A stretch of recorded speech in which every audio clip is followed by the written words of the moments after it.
am Sean Marquis. I'm the president of the Nansen Ski Club, and this is Scott Halverson, treasurer of the Nansen Ski Club. And the enduring vision of our club has been to bring winter fun and recreation to the people of the North Country. So get folks outside and enjoy the beautiful surroundings that we enjoy up here in northern New Hampshire. Maybe get a little bit of movement in, and most importantly, have fun. Given that we're the oldest continuously operating ski club in America, going back to the early 1800s, the Nansen Ski Club has a direct line to even the beginnings of the city of Berlin. Beyond that, we also are a big part of the history of skiing in North America. Big part of its heritage was its ski jumping. And that got lost in 1985. And the Friends have joined with the Nansen Ski Club to bring that part of the club back. Started with the big Nansen just to save it from being demolished. As you can see now, if you drive up Route 16, it is fully in view. It's being restored as we speak.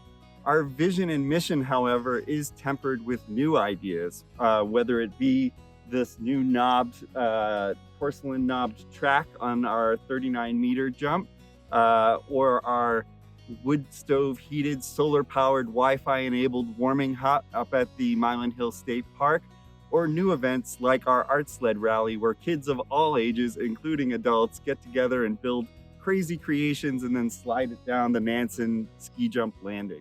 Given the overwhelming cooperation that we experience from our volunteers to our business sponsors to our community as a whole, it really feels like our vision is a shared vision beyond our organization. And this is something we're looking to further develop. When we have our winter carnivals, we wish to extend those to other organizations to plug into them. So our programming is broader and deeper, and folks visiting the area will have a richer experience of what it is to be in the North Country. The Androscoggin Valley Chamber of Commerce is a huge help in that, in being a hub between all of us and allowing us to easily plug these folks into the mix.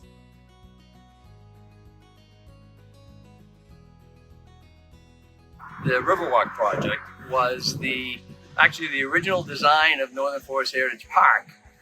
The original plans for that project had a meandering path just on the north end of the park, and when we looked at that, we realized we could do a much better job showcasing the whole river right up to the 12th Street Bridge by building a river walk, a full pedestrian way. So that's really where the inspiration came from. I think it was 2002, believe it or not, when we first brought the concept to City Council, and City Council right out of the gate was behind the project. And frankly, I've never forgotten the support that then Councilor Paul Grenier gave to the idea. And we made many funding applications, and obviously the earlier ones weren't successful, but it finally had success when the city committed to rebuilding Route 16, and that project took place a few years ago. That was from St. Anne's Church all the way up to 12th Street Bridge. And that really opened up, I think, the funding opportunities. While it did take some time, most people wouldn't realize the Riverwalk project really inspired other work that's happened in the city over the years. We had to do a preliminary engineering effort for the Riverwalk, back in probably 2003.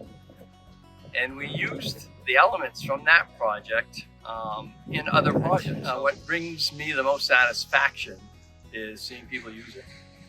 Last week it was 51 degrees. I happened to be going through town, and I saw folks pushing baby carriages, and I saw groups of family members and friends walking in opposite directions, meeting up with each other and talking with each other.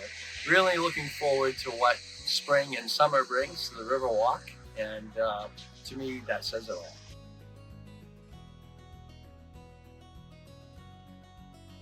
The Coast Hiking Club started really just because when I moved to this area, I just wanted to have trails in my backyard and for riding mountain bikes on. And as that grew, the community around it grew. In 2016, we became a nonprofit and came up with a strategic plan. We set some goals at that point of shooting for 50 miles and to start like a youth outreach and a kids program, which we've got, and a trail sustainability program, which we've started. Where we saw like a major rise within like the greater community was when we started the Pete's Bikes program and started doing these kids rides in the summer.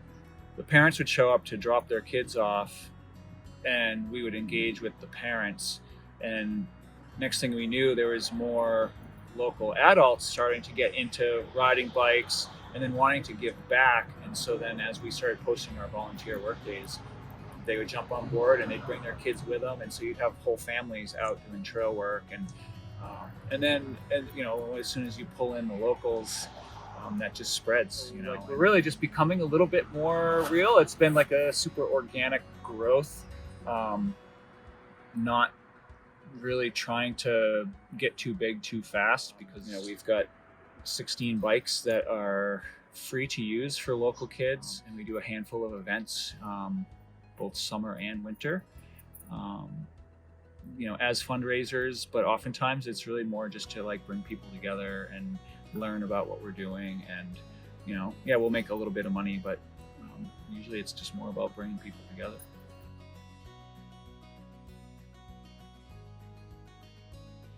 The Moffat House was named after Mary Moffat, and that's her portrait.